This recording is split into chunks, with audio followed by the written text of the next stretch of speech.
over the years that I've been living in Israel-Palestine, I've been organizing and marching alongside parents and students and staff and alumni of Hand in Hand schools throughout all of my activist work over there. And I'm really honored to be here today in this conversation with you. And thanks to Hand in Hand and thanks to the New Israel Fund of Canada. So I'm going to first introduce Shada, who's joining us from overseas, from Israel. And then we're going to hear from Shada a little bit about sort of her personal story. And then I'll introduce Ofer, and he'll introduce himself and his personal story. So Shada Mansour is the director of the Communities Department at Hand in Hand. She's leading social change efforts that are impacting thousands of Palestinians and Jews countrywide. Shada also oversees Hand in Hand's alumni program, serving a network of over 1,300 graduates that includes Jewish Arab student communities on 2 Israeli university campuses. She's a founding parent of the Hand in Hand school in Kfar Saba, which we just saw in this video. And Shada is also a business owner and former optometrist. She first joined the staff as a community organizer when her daughter Nai began attending Hand in Hand a decade ago. Nai will finish 6th grade in the Kfar Saba school this coming June. So Shada, can you tell us a little bit about what personally brought you to do this work for Jewish-Palestinian Partnership, and how did you decide to pursue this work specifically through education? Yeah, we'll start there. Okay, thank you. Hello, everyone. First of all, I'm sorry I couldn't be there with you tonight. I hope that I would be able to come, but unfortunately, I wasn't possible at the end. And also, I want to thank the NIF Canada for helping organizing this event and for supporting the work of human rights organization in Israel-Palestine. My name is Shada Mansour. I'm the director of the community department at Hand in Hand and also mother of Nai, a student at one of our schools. We joined Hand in Hand about 8 years ago when Nai was 3 years old. And today she's 11. She's in 6th grade. This is our last year as parents of students at Hand in Hand. It's a very sad year for us from this point of view. I grew up in Taipei, which is a Muslim Arab town. And as a Palestinian citizen of Israel, I'm a minority. I'm part of a minority who makes up 20% of the society. And actually, all of the people in my life were Muslim Arab, and I never met any Christians or Jewish people until I would leave my town. And I never really thought about my Arab and Palestinian identity until I would interact with other. And for me, these were the times that I learned to be ashamed of my identity. When I used, as a child, when I used to go with my mother to a Jewish public spaces, to a mall in Jewish towns, people would stare at us, and people would stare at my mother's hijab. And my mother, that was very smiling and social woman, suddenly would be nervous and make herself smaller. And as a child, I started to understand that we look different and that we are different in a bad way in these public spaces. Everything was different toward us. Even the security check took longer, and slowly, without realizing it, I started to learn to be ashamed of this identity and also to do some tricks to hide it. So if we are in a Jewish public space, I would take space from my parents so people wouldn't think that I'm with them. Or I started to speak Arabic very softly, sometimes trying to dress or speak dressed like Jewish girls, or to hide my identity, or to speak Hebrew without any accent. trying to do everything that I can be able to hide this identity. And even when I got older, this feeling stayed with me. And because I felt the racism and I felt, especially I felt not wanted and not acceptable in Israeli spaces or in Jewish public spaces by Israelis. The separation just continued for me. And I remember myself growing up not wanting to be in partnership or in relationship or any friendship with Jewish Israelis. I remember when I was at the university, I lived about 4 years in Jerusalem. I studied in the Hebrew University, and I was very social young woman and never had even one cup of coffee with a Jewish student. No one ever invited me, and also I wasn't open to invite or to develop any relationship with my Jewish colleague students. So this separation came also from my side when I was at that age. And when I was about 27 years old, my daughter and I was 1 year old, and looking at her at that time, at her smile and her open heart, and I thought about myself as a child and how much my parent wanted to protect me and to keep me safe as a child, and how much and the fact that they couldn't at the end because I was affected and facing criticism and unacceptable and being not accepted and legitimate in public spaces or being part of the society. And in that moment, I knew that I need to change the reality here in order for my girl to grow up in a different reality. I wanted to raise up a strong, powerful girl and woman, and the separation wasn't a good way for this. And I knew that the separation is not the right way to live here. I found Hand in Hand and become part of founding one of the Hand in Hand school, the youngest school in our area. I will say for now that what's most important for me is that Nai have been growing up in with Jewish kids and Arab kids in her classroom from age 3, where she can be proud of her identity and language, and she sees and understands the other. So that was the beginning for us, and with time, this became way to live life here, and maybe I'll talk about it more in the next part of the conversation. But this is my story for now.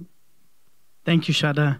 And in all of the excitement of getting this thing kicked off, I missed the very first line on the very first page, which I had written for myself, which was to say Ramadan Kareem to everyone who's celebrating.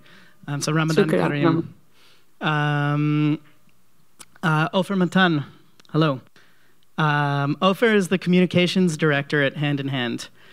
He's responsible for crafting the organization's media strategy and shaping its message to the public in Israel, both Jews and Palestinians, in order to attract new families to the schools and bring the value of a shared society into the mainstream of Israeli discourse.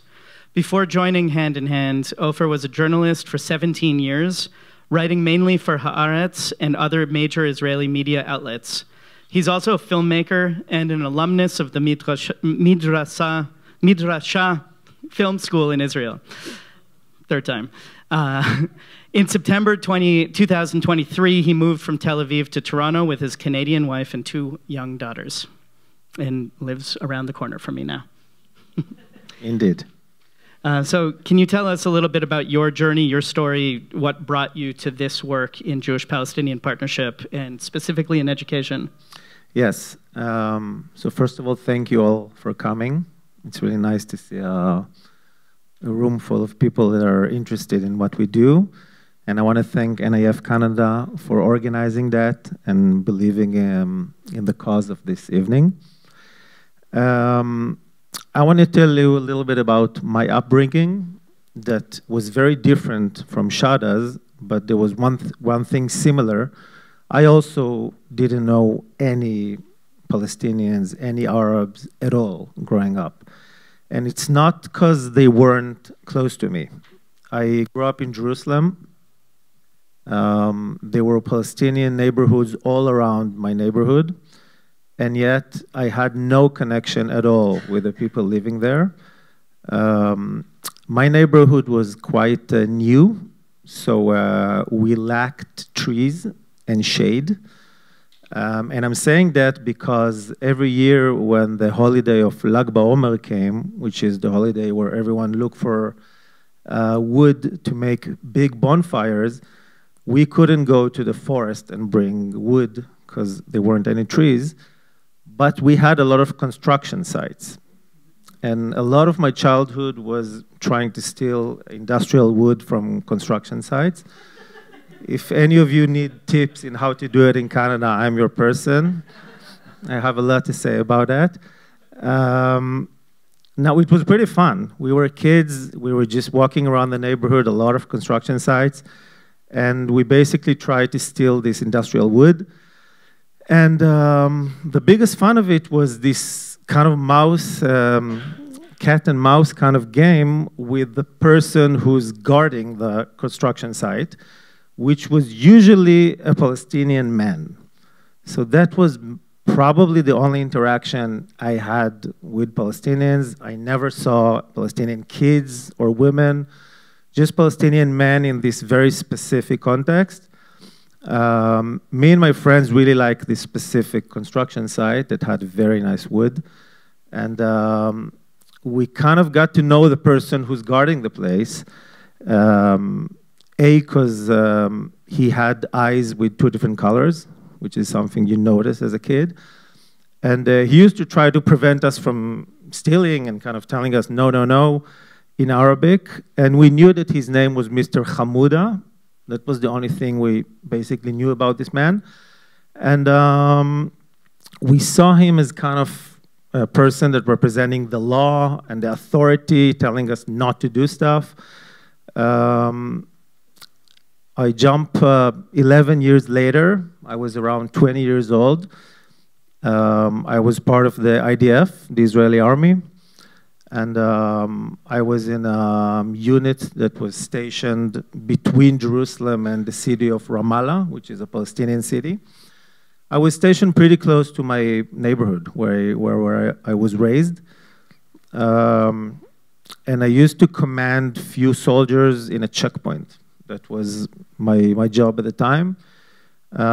We used to stop every car that comes from a few villages, see who the people there, ask for their IDs, and either let them or not let them go to Ramallah. And in one of those days, I opened a taxi with a lot of people, and I noticed this man with 2 eyes with different colors. And I'm like, no way, it can't be this guy. And I'm like, can I have your ID, please, sir? And I see that his name is Hamouda. And I was like, oh, my God. And I found it to be really like a shoss, I don't know, like kind of exciting. But this person did not find it exciting at all. He was so terrified by me and by my attempts to like ask him, were you working in Jerusalem? Do you remember me? He was really stressed and frightened, and at some point my friends were like, just let it go. This guy is clearly too intimidated by you. And this moment kind of shook me as a young man because I never really realized the balance of power between me and Palestinians until that point. I mean, I obviously knew that I'm standing in a checkpoint and deciding whether they can go or not. But I guess when it hits close and you see someone that you once saw as like this impressive person representing authority and suddenly he's so afraid of you, it kind of made me realize that the story I was told as a kid was pretty partial, and that I really want to be able to ask questions and not just get partial answers from the world, which led me to be a journalist. I became a journalist since the day I finished the army, basically. And many years later, in my 30s, I was sent to interview this young musician, Palestinian musician, in a neighborhood, a refugee camp actually, in Jerusalem called the Shafat refugee camp. It's a very big place. And the separation wall was separating between this refugee camp and the neighborhood where I grew up in. So I knew of this place. I always drove next to it as a kid. My parents always said, yeah, this is like a place we don't go to. I never physically crossed the wall and went to this place. And suddenly, I was like, okay, I need to interview this guy, this musician. So I was like, okay, I'm just going to drive there and go to his house. And my parents were like, no, don't do it. It's dangerous. And I was like, no, it's going to be fine. And it was very meaningful for the first time to cross this wall and to actually be in this there are 50,000 people living in this refugee camp. I've never been there before, but I could see his house from my parents' house. I think this moment, along with other moments in my journalist career, made me realize that I should do something to make kids in Israel not to be raised like I was raised, which is basically like everyone, like me and like Shada, which is total separation. And I kind of wanted to dedicate my time in helping for this cause. At the beginning as a journalist, and at some point where I heard that Hand in Hand is looking for a media person, I was like, I'm done with journalism, and please take me. And they did. Thank you.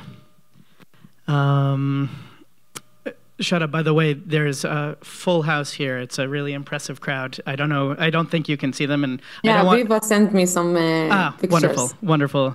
I was going to turn the computer around, but then that would probably break everything, and we just have to go home. Ofer, can you tell us a little bit about what mainstream education actually looks like in the Israeli school system, and what does Hand in Hand do differently? Yeah, so basically in Israel, the education is totally separated between Jews and Arabs. We have schools for secular Jews, like the school I attended as a kid, schools for religious Zionist Jews, schools for ultra-Orthodox, and schools for Muslims, and schools for Christians. And the separation is so embedded in the culture and in the life that you're not even aware of that as a kid. You don't ask yourself, wait a minute, why are all my friends in classroom Jews? Because you're like, that's the only thing I know of. The idea of being in school with Arab kids is something that you can't even imagine as a kid. And what Hand in Hand is trying to do is to offer another alternative, basically, to offer people that want to raise their kids together, like Shada, to be able to do that. Obviously, there's the language thing, because Jewish schools teach in Hebrew, Arab schools teach in Arabic. Jewish students and Arab students at some point learn the other language, but not in a way that they can, especially the Jews, they're not good enough in Arabic in order to be able to study in Arabic. And our schools basically bring those children to study together in both languages and with 2 teachers. Our schools aren't private, they're public. It's important for us, A, because we want to be accessible to everyone and not just to people with money. And also because we believe that it's a statement that if enough people in a city or a town want to have their children to be raised together, they should have the government and the city supporting them in that. So basically the government is paying for one teacher and we pay for another teacher. And we have two teachers in the same classroom speaking both languages. And they're not only teaching the kids, they're also kind of modeling how does a healthy, equal partnership between Jew and a Palestinian looks like. It's not that one is giving orders to another, they're working together, and the kids see from very early age how does this partnership look like. So our school starts in, the youngest kids are 1 year old in Haifa. We have kindergartens in 5 of our 6 schools. All of our schools are elementary schools, and the Jerusalem school goes all the way to 12th grade, which means that in Jerusalem we have kids that enter our education system at the age of 3 and finish at the age of 18, and they're bilingual and just amazing people. We will see later a video of them speaking a little bit, but I can say as a person working in hand for 6 years, every time I speak to people, to alumni, whether it's kids like Nai or young adults that studied in our high school in Jerusalem, I'm just in awe, just speaking with them, hearing their point of view. I tell my friends sometimes that I'm 43 now, and speaking to a 20-year-old alumni of Hand in Hand is like speaking to me and my friends when we were in our mid-30s in terms of our matureness and the ability to understand the complexity of the world. Yeah, that's basically my answer. Thank you. And Shada, I know a lot of your role is in bringing in the communities and the families. Can you tell us what that looks like to bring the families into this kind of partnership? Yes, of course. Well, the families, our families and the communities and the families of Hand in Hand play a critical role in our Jewish-Palestinian partnership that we work on all the time. Our community work is built on the belief that shared education is only one part of the journey, and it's essential to extend the impact and the effect that we are and the change that we are trying to lead, and that it's not to be only on the shoulders of the kids. And because as adults we grow up, adults today, but we as young persons we grow up separately, and the parents. We must be the parents must be part of the process that the kids are going through. So we work on building a community surrounding each one of our school with a full-time job, a community organizer that work with a steering committee of leaders, activists, parents that are very involved, and they also work with the principals of the schools. They work with the local municipalities, with us as a hand-in-hand organization. The parents also work with us in front of the education ministry. They take part of these processes also.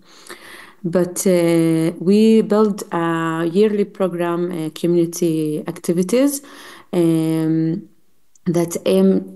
the aim is to deepen connection between the Jewish and the Palestinians families, fostering a sense of belonging and shared responsibility. And for example, these programs includes cultural and educational events, workshops, lectures, celebrations, shared celebrations of each one's holidays, multicultural calendar. For example, this month we will be involved. The community organizer will be involved in organizing with the communities the iftar meals, and also Purim parties. We go for olive harvest in the season together. Families, because they are usual to be and to be together, they started to organize activities by themselves. For example, Haifa community, this is the 3rd year that they will organize 2 days of camping in the nature at the summer. So a lot of friendship starts to at the community events, but also goes with the families outside the community. So families start to invite each others to during Pesach, during Muslim holidays, and all of that. So they start to visit at each other's houses. But this is the first level of creating creating a relationship between the families. We believe that we need to build a deepening relationship between them. So we organize dialogue groups and dialogue sessions for the parents with professional facilitators that work at hand in hand. It's basically it's a safe spaces where parents and community members can engage in an open and honest conversation about identities, about your society, about dynamic powers, about the reality, the war, the pain that they go through, the shock that we had that we felt, for example, in the last war. Also, it's not only about the tough things, it can be about simple things like talking about differences on celebrating birthdays parties between in among Arab families and Jewish families, and the understanding and knowing each others more and more, even on the sensitive places and our identities, really bring us together and tighten the partnerships between us. We also do a lot of work of building leadership programs and develop the leadership in every one of our community members. Training programs for parents and community members to become active leaders and promoting shared living and advocating for equality and inclusion in the larger, wider society. For example, 2 weeks ago, we had countrywide 2-day seminar for leaders from our communities about that are very involved. When I say very involved, I mean they work about not work. They متندفين. They volunteer. Yeah, volunteer about a half-time job in our communities. That's involved.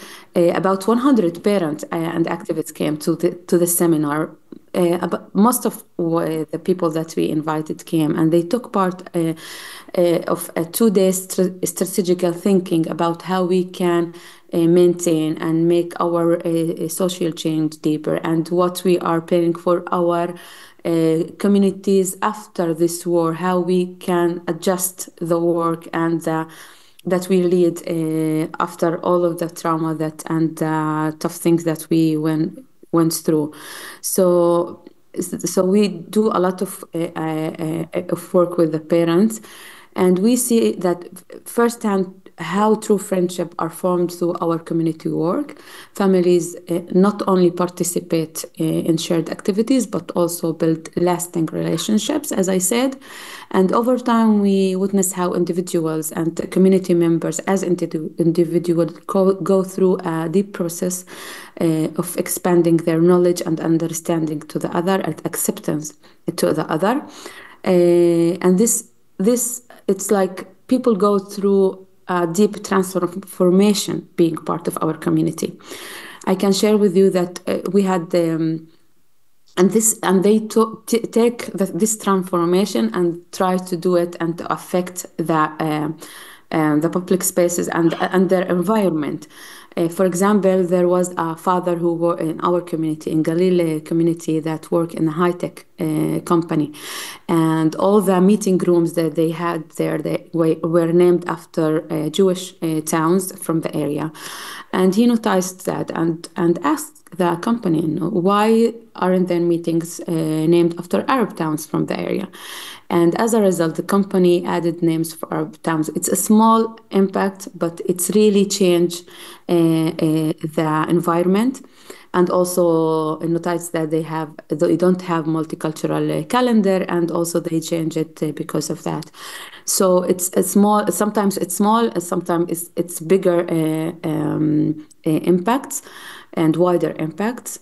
And on a personal level, I can say about myself as a parent, as an employee, as an activist, Arab Palestinian woman, I'm not the same person since I came to Hand in Hand. I came to Hand in Hand because of my daughter, because I wanted to change the reality, but I had a lot of question marks about how if this is the right way, and if it's possible really to be in equal partnership. And with the time, and because I took part with a lot of dialogue processes, I was able to be open to the other, to sometimes even to put, to neutralize اللي neutrality تعتسمي زي كخا عمري to put myself aside, and to really listen to the other's pain, story, narrative, not to be, and I just don't want to hear, this is not okay, I'm the victim here. I am not deleting all of the reality. I understand everything, but to be able to see the other, and to connect to the narrative, to the story, and to figure out how we can change and to work together. So the community work is very critical and essential, and a very deep part of our work at Hand and change that we lead at Hand in Hand. Thank you. It's incredible. And I think a lot of what we're hearing is about both inside the classroom and outside the classroom, kind of trying to break down the separation that exists in the society. And but the reality is that it's unequal. The reality on the ground is that in Israel, Palestine, Jews and Palestinians are not equal. And Ofer, can you speak a little bit to how hand-in-hand schools face that inequality? Yeah. So we're basically trying to create an equal space in a non-equal society. And obviously, in order to make this, the spaces of our schools and communities equal, the main change we need to do is to give place to the Palestinian/Arab presence, narrative, culture, which doesn't really exist in the Israeli sphere. I'll give an example. During Passover, you can feel Passover in every place in Israel. The commercials, the TV shows, everything will be involving Passover, okay? You won't be able to miss it. And now there is Ramadan. You won't see anything about Ramadan unless you go to an Arab town. There won't be commercials about Ramadan, even though a lot of people are celebrating Ramadan, and it makes sense to do commercials about it, but no, it's just not existing. Like, unless you are a Muslim, or you're watching television and you hear the Jewish analysis person saying that the army is afraid of terrorist attacks during Ramadan, which is what they always say, that's the only thing you know about Ramadan. You won't feel anything in the air. Now, we're trying to have a different situation in our schools, okay? And let's take the examples that Ben was talking about before. He mentioned the Independence Day and the Nakba and the tension in the schools in Toronto regarding that. If someone doesn't know, Nakba is basically catastrophe in Arabic, and it's the way the Palestinians see the Israeli Independence Day and what led to the establishment of the State of Israel. So every year we have the Israeli Independence Day, and you can totally feel it everywhere. And 20% of the population is mentioning the Nakba Day. Now, what we believe in our schools, that our kids should know the whole story. So we're less into making ceremonies, more about studying, about the narratives of both sides. Now, usually when you work with little kids, it's not like you go to a hardcore history, but people have grandparents that lived during this time, so we can invite them to the classroom, whether it's Palestinian grandparents, Jewish grandparents, to share their story, to share what their experience was during those years in the establishment of the State of Israel, or during the Nakba, if it's the Palestinian point of view. I'm now talking about the Nakba as if I know too much about it. I didn't know anything about it until I joined Hand in Hand, basically. Like the only way I know about the Nakba is because I spoke to friends. I educated myself once I met Palestinians. But working in hand and being in those schools encourages you to be curious in the narrative of the other side, even if there's disagreement. Like our students can disagree, they can argue, they can even fight over stuff, like not physically, but have a verbal argument.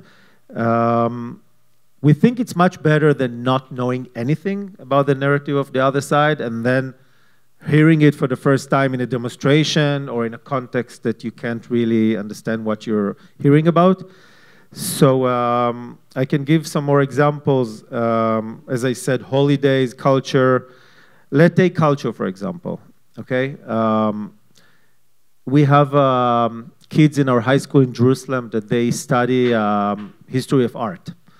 All the people in Israel that study history of art, like me, I did my, I studied it in high school. You only study Western and Israeli art, okay, which is stuff from Europe and Israeli paintings, sculptures, and stuff. Our students also study the history of Palestinian art, stuff that was done here, regardless to politics, in 100 years ago, 50 years ago, 200 years ago. And it's a big thing, because no one really in any school in Israel studied this stuff. And most Jews don't even know that Palestinian identity contain elements that aren't necessarily in relation to them as Jews. There is Palestinian history, culture, food, stuff that isn't related to us Israeli Jews. And this is another example of what we do differently in our schools. And I would say the last thing is that we encourage our students to ask questions and even to argue with the teachers. There are a lot of arguments with teachers, with students. We find it to be good as long as people can really listen. And the ability to listen to someone that you don't agree with, I think we can all agree that we can all improve in that, okay, whether we live here or anywhere else. And definitely in the Israeli discourse, the ability to listen to another opinion that you don't agree with, even among Jews, is very poor. And our students can do that. They can listen to an opinion that they really don't agree with, but ask questions, be curious, and then even explain it to their parents, not while defending it, just by kind of advocating it in order to explain it better, which is, I think, a very important tool for life that I wish I had when I was a kid. Thank you. Okay, we want to make sure that we have enough time for questions. So I want to kind of move us into, let's say, a half 1.5 speed round. That's how I listen to podcasts now.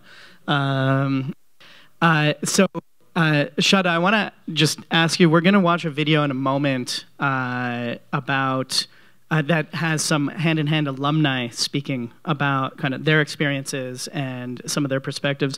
But Shada, I want to ask you, how did this whole approach that we've been hearing about, how does it affect the students into adulthood in their lives as students, but also as adults and in their relationships with one another? And if you can just briefly talk about that and lead us into this video. Yeah, okay. Well, I think our students that are now students at hand in hand, they not only receive an excellent education, but also learn to live and thrive within a complex and often challenging social reality. Unlike of their kids in their age in Israel, hand-in-hand students are equipped to handle complexity and disagreement with a sense of being open to and resilience.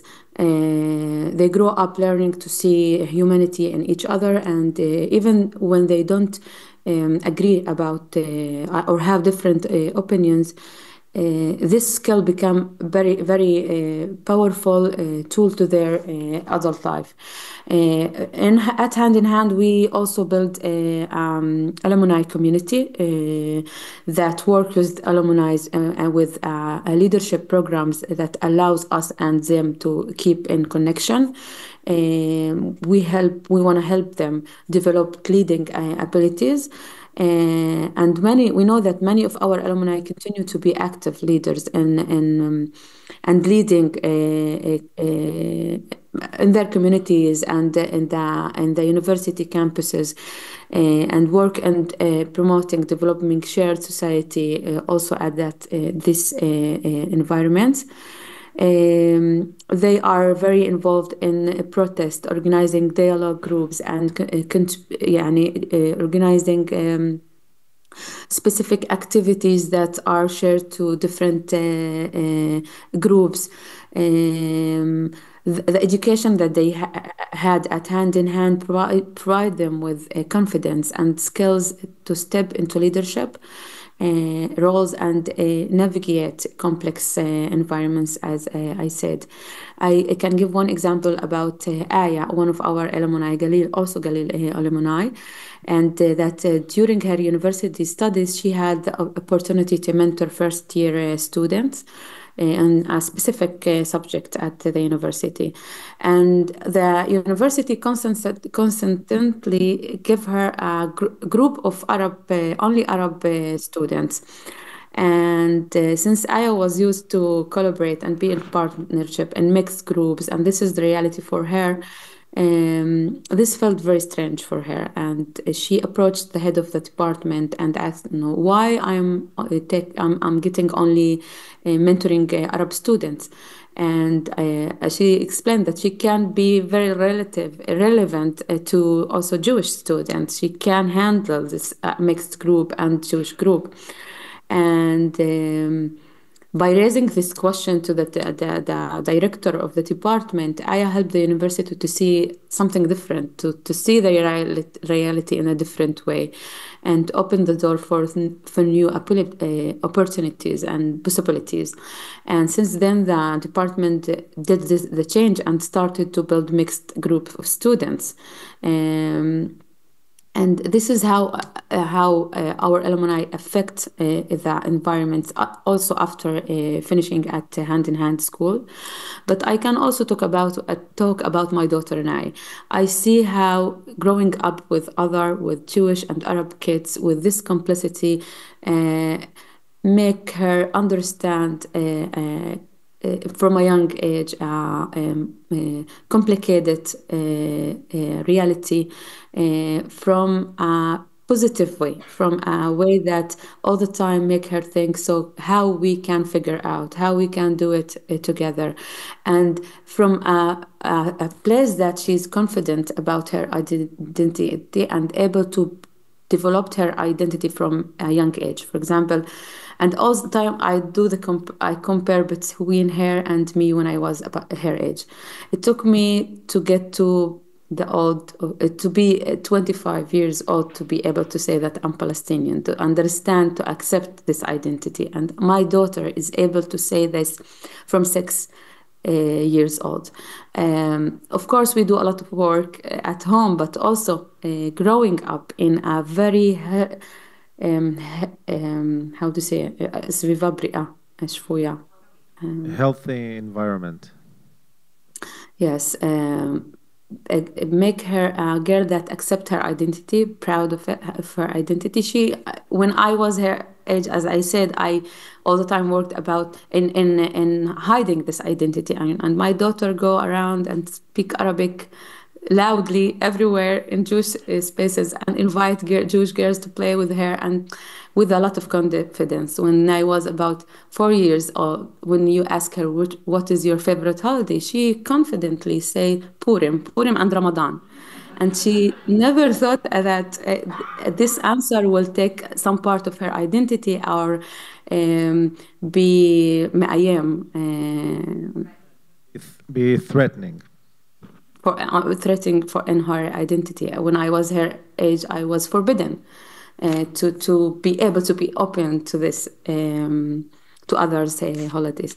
So it affects our alumni, it affects our students that are still in our schools, and make them more aware about political, social issues and complexity that we live in.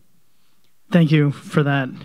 Okay, we're gonna do just like one last quick answer of questions, and then we're gonna move to audience Q&A. Okay. So Ofer committed to answering this question in under 2 minutes, and it's not an easy one, and we'll talk more about it as you want to with your questions. But how has the current war impacted hand-in-hand schools and the organization and the people in particular? So you basically want the war in 2 minutes? In 2 minutes. Okay. Well, let's start with the bottom line. No one left our schools. We thought that a lot of people would leave our schools saying, like, we lost faith in this concept, we're out. Except some families that left the country because they didn't want to be in Israel during the war, but then came back. I think there's maybe one family that left us in all of our schools, which is almost nothing. Honestly, we didn't know what's going to happen. We didn't know if everyone is going to show up or no one is going to show up. School stopped for 2 weeks at the beginning after October 7, and once it started again, everyone came back together. And the thing is, the people in Israel, whether they're Jews or Palestinians, they were very much focused in their own pain in the last year and a half. But we have people from both sides. So we are, by definition, experiencing pain in both sides. We have Jewish families that lost people in October 7. We have Palestinian families that lost family relatives in Gaza. A lot of our Jaffa community members, the Palestinians, have families in Gaza. Most of Gazans are originally from Jaffa. So the people in Jaffa have a lot of family in Gaza. And we found ourselves experiencing pain from both sides. We have families of hostages in our schools. We had teachers that went to do reserve to fight in the war and then had to talk about it with their students. So we basically experienced the whole thing, and we're happy that no one left, but it's not easy at all. I wouldn't say it's easy. It's hard for everyone. I guess in our case, it's harder because it's more complicated, and yet people feel that that's the place they want to be in. Like, no one wants to be anywhere else. Thank you. And Shada, can you speak to what you've been doing as an organization and community to keep this community together in this last year and a half? We invested a lot of insisting on talking and meeting for dialogue sessions. As I mentioned before, it's a very important part of our being together. The war, and I mean, we did it from the first week of the war when no one in the country speak to each other. Jewish didn't talk to each other, and Arab didn't talk to each other. We were able, because of a very built-in dialogue work for all the years, we are able also in sensitive word to sit and to in sensitive times and very hard wars to sit and to talk and to be in solidarity to each other. So we organized a lot of dialogue session. Parents also organized it by themselves. In Haifa community, they organized about 12 dialogue sessions, 3 hours each one, in the first 2 months. The first 6 months in Israel of the war in the war were very hard. People weren't able to be themselves. Left, mainstream, Arab, a lot of groups in Israel weren't able to express their political opinions or what they think about, and still we managed to meet from the first week of the war and to share our pain, share our fear, trauma. and to be in solidarity. And actually, this ability helps us go through a lot of crises all these years. I can give you one example how people are go through a process that take them from one point to a really different point. For example, at the first of the war, people were very curious or threatened about what others think, what Palestinians, what their Palestinian partnerships. عمدة ماذا Position. position about the war, about what happened in the 7th of October. They didn't want to ask directly, so they checked their social media, for example, the Jewish. And the Arab started, Palestinians started to check where are the Jewish partnership partners are now. Are they going to the Miluim? Are they going to the war to be soldiers? So these questions came up, and there was a lot of anger between and stress, but because we went through dialogue session and talking and insisting and talking and meeting, people started to get to know and to be exposed and accept the different places that we are in. In the middle of the war, they were able, as a group, as activists, to organize helping families in the south, helping families in the Arab society, because they really wanted to help families also in Gaza, but there is no ability to get any help to there. Also to go as a shared group to visit Hirsch family at the Jerusalem community, to write a letter as Arab and Jewish parents to the Hirsch parents, to collect money, to raise fundraise for kids that came to Bethlehem, from orphans kids that came from Gaza to Bethlehem. So they figured out how their role about and responsibility to the wider society, and got through complicated space and complicated spaces, and find a way to impact, to be active. So this is one example about the process, but there is a lot of work that has been done in the last 1.5 years. Thank you. And for those who haven't been there in the last year and a half, it's truly everything that Shada's describing is truly radical and incredible. So we're going to take some audience questions now. Try to think question. If your question starts with, this is more of a comment than a question, hold off. We can do that while we're schmoozing. So take a moment, and if you have any questions at all, I know that Shada and Ofer will be glad to answer them. And if I'm repeating your question, it's to make sure that Shada hears it. A question for Ofer. You mentioned the reasons that Hand in Hand wants to be a public school. Can you explain the reasons that this government coalition wants to continue supplying funds for this kind of school? Did you hear that, Shada? No. The question was just about if Hand in Hand is a public school, how is it that this current government is still funding it? That's a good question. Thank you. We've been working for 25 years with different governments, more right-wing, less right-wing, more right-wing, more right-wing, and who knows where it's going to end. But we have a strong connection with not necessarily the politicians, but the people that work in the municipalities, in the Ministry of Education. And those people don't really change even if the minister changes.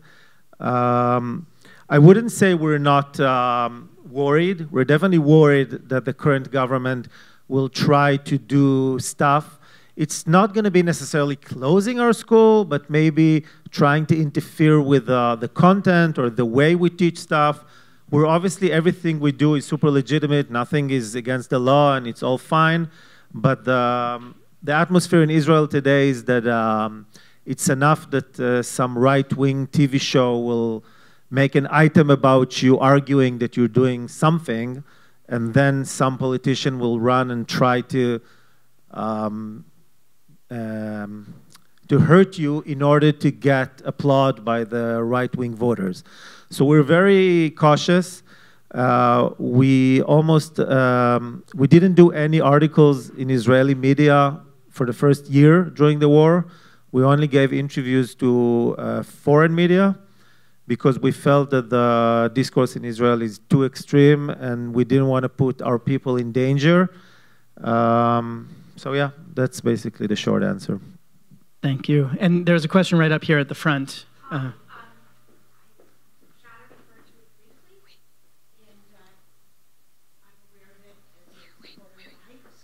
You got a microphone now. Supporter of the Haifa School, that you had separate programs for dialogue and counseling. And Shada talked about them being in the community. But I was told last year that there was there's a matching person matching the funds from the board. And I wanted to know if it's just the Haifa School and if it's everywhere and what exactly these two programs are. Thank you.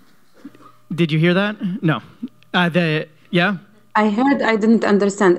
הכוונה היא אם יש דיאלוג גם מחוץ לתיכון? Yeah, if she asked about the dialogue sessions, whether it's only in Haifa or somewhere else, and if you can talk about that. We do dialogue session in all the communities. It's a very built-in part of, we insist on it. Sometimes we adjust it. Sometimes we adjust it on the level of the group and how complicated the situation is, and sometimes it's for the families it's their first year, so we need to start to the conversation starts from some level and go deeper with the years. We also organize dialogue sessions for the teachers and the staff. But that are facilitated by professional facilitators. Sometimes we also organize conversation and events, lecture events and dialogue that open for the larger crowd in the. For example, in Haifa, not only for our community, or in Jerusalem or Jaffa, not only for our communities, but also inviting other activists surrounding our community outside from our communities. And we also do it during, for example, the national days, during the Atzmaut, Yom Zikaron, the Nakba Day, the Yom Adama, Land Day. Land Day. So also in sensitive times. And as I said before, this really is very helpful for us to go through critical times, and it have proved itself all these years. We have war here every year. It's not unique. This year, this war was very tough and hard and really very difficult. But we have wars all the time here, and because the dialogue and insisting on talking and getting to know each other narrative and history and pain and story, it helping us to go through all of this. I'm saying it when I'm thinking about and comparing with other organizations and other programs. They do it sometimes only in the war, or only not in a natural way, but because we do it all the time, every year, in a very deep level, we are used. We have these tools and built in us as adults and kids. So it's very normal for us if there is a problem, a sensitive time, war, to go and to talk to each other. It's not normal for us just to connect. It's more normal today for us to be in connection and to talk and to meet. Thank you. And we've got a question back here, and then we'll come up here. You mentioned the one hand-in-hand high school that you have in Jerusalem, and from what I understand, the Jewish students, after they finish high school, have to go and they're required to serve in the army after that. And I imagine going from the daily hand-in-hand experience to the army could be a bit of a jarring transition, and I'm just curious to know about, what alumni have said and how they dealt with it, anything like you do to prepare them for that. Thank you. Yeah, it's a good question that we're being asked a lot. I'll start with the fact that as a school, we don't have a policy or an opinion or a recommendation what our students should do as in, should they do army service or social national service. National service means that you volunteer for 2 years, but not in the army doing something else. We don't have a position telling them what to do. Some Jewish alumni do go to the army. Some do national service. It's really up to them and to their parents and the house they grew up in. It definitely brings some tension towards the Jewish kids in Israel start their relationship with the army when they're around the age of 17 or 16 and a half. You're being summoned for the first time to go through kind of test and to see what should you do in the army, etc. So I would say that once those phases start, it brings some tension between the Jewish and the Arab students. Our teachers are trying to encourage them to speak about it, but I can't say that that it's an easy subject. Sometimes it made friends not to be in touch for a few years, or saying, let's meet, but don't come with your uniform. Don't share your army stories with me, stuff like that. I guess it really depends whether this person is doing combat unit job in the army or more an office job. But it's definitely very challenging. Thank you. And we're just going to take one last question over here, and I'm sure people will be schmoozing afterwards, milling about a little bit. Okay, thank you. I just want to say thank you so much to our hosts for bringing this event to Toronto. Really needed it. Thank you so much. And I have a Jerusalem-focused question as well. Just because I didn't know that Hand in Hand's Jerusalem School was the only one that went from young to the end of high school. And I work for the Jerusalem Foundation of Canada, so happy to meet you. There are other civil society groups, so we're not alone here. So my question is, what is it about Jerusalem that makes it possible for that school to happen? And do you foresee that happening ever in other cities? Like, what do you need for other high schools to be created? Shada, you want to take this question? Did you hear? Yeah, I heard, but I can try, but okay. I think we can complete each other. Complete each other. The technical side of this answer of this question is that in order to open a middle school and high school, you need a wider numbers of students. Because it's Jerusalem, it's a very large and big town. There is ability to build such a school with different megamot. Departments or study, yeah. I have only the technical.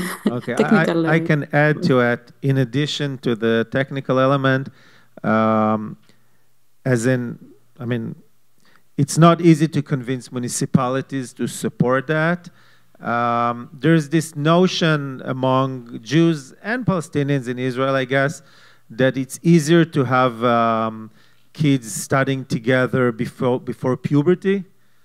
I guess it's something that kind of frightens both sides. But I would also say that one of the main reasons that we're trying to open more high schools. In Haifa, we actually go up to 8th grade now. But one of the reasons it's really hard is that there's a big difference between the education, the Jewish education system and the Arab education system in terms of funding. And the older the Jewish kids go, they just have so many good options for high schools, while the Palestinian students have much less. So the competition is becoming very, very hard when the kids become older. We're trying to have our high school to be the best possible in order to compete. But at the end of the day, people and the kids themselves need to believe in the cause and not just wanting the best school in order to be in a high school, in a bilingual high school. But we're hoping to open to expand in Haifa to a high school, hopefully maybe in the Galilee. And we're aiming to open a school in every mixed city or area in Israel. We currently have 6, and we're hoping to almost double it and then cover all the mixed cities and mixed areas in Israel. Thank you. And if I can just ask, Shada, can you just give one thing, just one thing that people here in Toronto can do to support Hand in Hand? Well, I think that our vision at Hand in Hand is to push the idea of an equal relationship between Palestinian and Jewish into the mainstream of Israeli society. And it's really, it's a real deep work that we are insisting to do. It's not enough to coexist. We must create a society where our differences, complicity, diversity is acknowledged and celebrated, and we are both societies and communities can live with justice and equality. This schools, and it's not only talking about. We are not only changing the reality now, we are creating the next generation. We basically are very, we live in the future, I think. We believe that it must come to an end, but I don't know how it will end, this war and this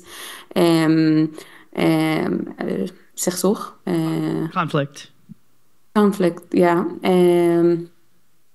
But we are building the next generation, the next leaders. So every support that you tell others about Hand in Hand work, share our stories that you have now with you. Also, Ofer can address other ways to support our work, but it's really, it will make you really part of also changing and making the change and building the future and the next generation with us. Thank you so much. Thank you, Ofer, and thank you, Shada. And if people do the math on what time it is over there, huge, huge thanks.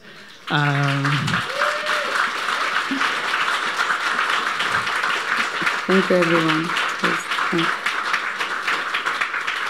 And thank you to New Israel Fund of Canada and Hand in Hand, and to Aviva, who's been just holding down so much of what's been going on here. Yeah, so I just want to say, so I'm Aviva Zimmerman. I'm a volunteer with Hand in Hand.